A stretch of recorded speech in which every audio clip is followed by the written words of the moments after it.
La conferencia internacional sobre Venezuela promovida por el presidente colombiano Gustavo Petro y celebrada en Bogotá pone en aprietos muy grandes al grupo que dirige el aparato estatal venezolano desde Caracas, ya que no quiere facilitar proceso democrático alguno porque teme que cualquier consulta popular que sea equilibrada e imparcial la pierda abiertamente.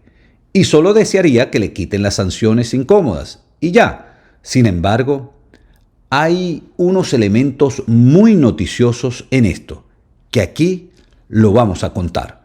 Esto es Humano en Sociedad, porque todo lo humano nos atañe. Suscríbete al canal, que al hacerlo, con nosotros te enteras de todo. Las numerosas iniciativas de diálogo, que ya suman 15, han sido escamoteadas por Miraflores porque un acercamiento y reencuentro de la sociedad venezolana limita el manejo arbitrario del poder. El antagonismo y la polarización extrema le sirve porque alimenta su narrativa y fortalece su postura, aunque en el interín se desvanece la seguridad jurídica, deteriora la convivencia y se destroza la economía. En suma, se daña grandemente la calidad de vida del pueblo. A Miraflores no le convienen los acuerdos. Por eso se echó por tierra en 2017 el diálogo de República Dominicana, iniciativa promovida por el presidente de entonces, Danilo Medina. Tal ruptura la necesitaba el grupo de Miraflores para alterar a placer las condiciones de la elección presidencial de 2018. Y lo hizo, con tres cosas pero muy graves en el desarrollo democrático de una nación. Primero, inhabilitó a los competidores con más popularidad. Segundo, proscribió a los partidos políticos opositores. Y para colmo, tercero, adelantó la fecha de las elecciones en 6 meses, medio año. Esto para que la Venezuela alternativa no contara con tiempo y no se pudiera poner de acuerdo en torno a un candidato. ¿Qué hizo la dirigencia opuesta al grupo de gobierno? Lo peor que podía hacer. Cayó torpemente en la trampa. Se abstuvo, llamó a no participar, a quedarse en casa, a claudicar en la lucha electoral. En 2019 hubo otra iniciativa de encuentro saboteada, en aquella ocasión promovida por Uruguay y México, cuando en el país de Mario Benedetti gobernaba Tabaré Vázquez del Frente Amplio. Luego, la primera versión del Diálogo de México. El grupo que maneja el Estado venezolano la abortaría aduciendo el encarcelamiento del empresario colombiano Alex Saab. En esta ocasión, 2023, una figura de izquierda de prestigio por su brega democrática, su vocería mundial contra la economía fósil, el grave cambio climático y además por haber ganado nada menos que en Colombia, Gustavo Petro, es el promotor, convocante y anfitrión. Al encuentro se dan cita representaciones del más alto nivel del poder público de una veintena de países, donde están desde Estados Unidos, pasando por Francia, cuyo presidente Emmanuel Macron impulsó inicialmente junto con Petro la convocatoria. También España, Noruega, la que lleva años con paciencia franciscana mediando y mediando, Brasil, México, Bolivia, entre otros. El convocante propone algo que al grupo en Miraflores no le gusta, pero no lo dice por guardar las formas. Petro sugiere más democracia con 0 sanciones. Caracas preferiría solo 0 sanciones y, si fuera posible, sin mucha democracia. Estados Unidos quisiera que primero se dieran muestras democráticas claras, certeras, y luego quitar progresivamente las sanciones. Petro pide que sean en simultáneo, que sea una vía de 2 rieles. No obstante, eso no es lo más delicado de lo que propone el presidente neogranadino. Lo que más incomoda al citado grupo que maneja el aparato estatal venezolano es la invitación a que se reinserte a Venezuela en el sistema interamericano de derechos humanos, lo que le concede reconocimiento y validez a las decisiones de la Corte Interamericana de Derechos Humanos. Y eso es un tema al que el citado grupo le teme mucho, porque las denuncias existentes en su contra son muy graves. de lesa humanidad, y el expediente que avanza en la Corte Penal Internacional por delitos precisamente de tal naturaleza los tiene muy angustiados. El grupo que dirige el gobierno en el país suramericano tendrá a lo sumo un 15 a 20% de aceptación.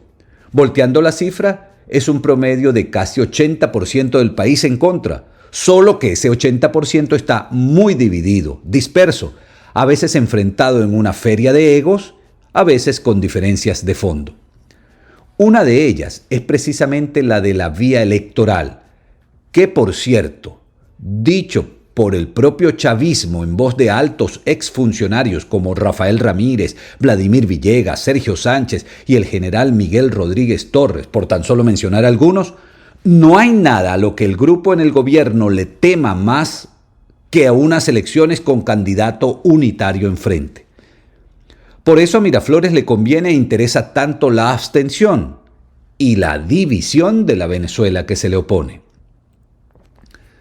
El sábado 22 de abril el presidente Petro, acompañado de su canciller, un sabio maestro de 81 años que ha dedicado buena parte de su vida a la defensa de los derechos humanos, recibieron en la hacienda Hato Grande, a las afueras de Bogotá, a una representación de la Venezuela alternativa resultante del liderazgo que personal o institucionalmente despuntó entre 2015 y 2020 mediante una plataforma de partidos. Ahora, con una consulta primaria en puertas, las cosas comienzan a modificarse, por lo que la dirigente María Corina Machado, a través de un vocero de su partido 20 Venezuela, protestó en las últimas horas el no haber sido invitada, siendo que se está a las puertas de la renovación del liderazgo vía primarias. Claro, la señora Machado quisiera una reunión donde los que gobiernan el aparato estatal vayan a rendirse. Si así fuera, no irían. Lo que está en curso es otra cosa, una negociación para intentar promover, procurar una salida democrática, que como se ha dicho, es la más eficiente a la hora de pensar en un cambio político.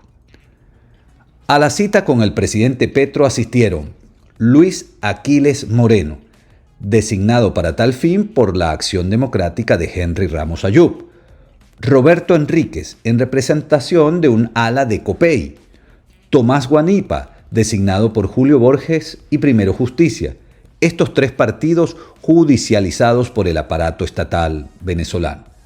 Luis Emilio Rondón, en representación de Un Nuevo Tiempo, Stalin González, que aunque militante de Un Nuevo Tiempo, asiste como representante del ex candidato presidencial Enrique Capriles Radonsky.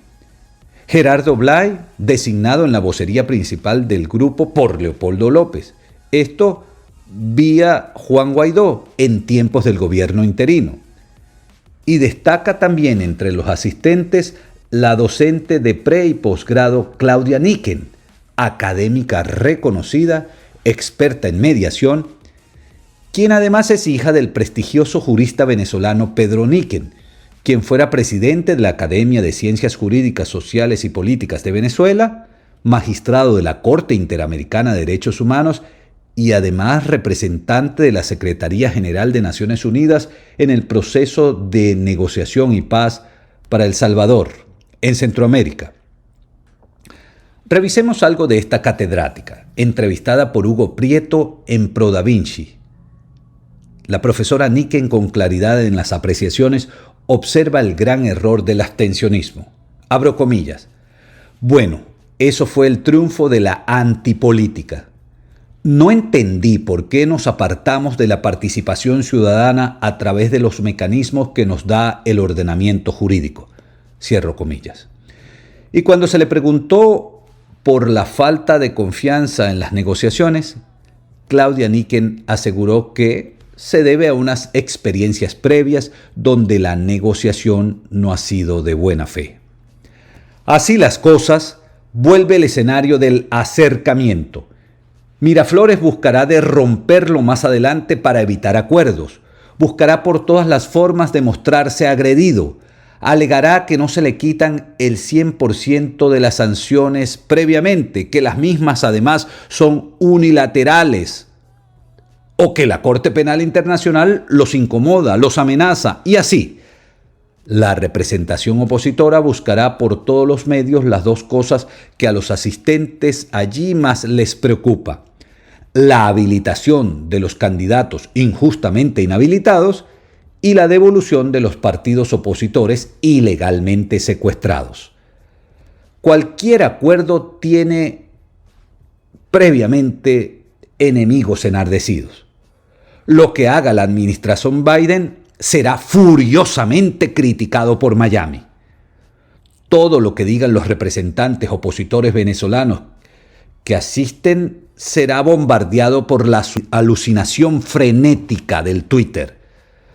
Todo lo que Petro proponga será criticado por una rancia casta de medios bogotanos. El grupo encerrado en Miraflores, si avanzase en acuerdos, será severamente reclamado y señalado por La Habana. Sin embargo, aún así, se lleva a cabo el encuentro y se comienza a transitar el camino minado. En el intercambio se hablará de la agenda social, del apoyo humanitario a una población que está pasando hambre, con servicios públicos deplorables o inexistentes, y también en justicia de la liberación de los presos políticos. Algo asomarán. No obstante, el grupo en Miraflores irá viendo desde el primer momento cómo se zafa del asunto. El presidente Petro y su canciller Leiva creen en la buena fe de Caracas, apuestan a ella, pero no son unos niños ingenuos. Se mostrarán agudos a la hora de pedir resultados. Hablarán con voz alta y claridad de quien sabotee e interrumpa los acercamientos. Si este episodio, como ha ocurrido en las 15 veces anteriores, se vuelve a sabotear. Esto es Humano en Sociedad, porque todo lo humano nos atañe. Suscríbete al canal, que al hacerlo con nosotros te enteras de todo.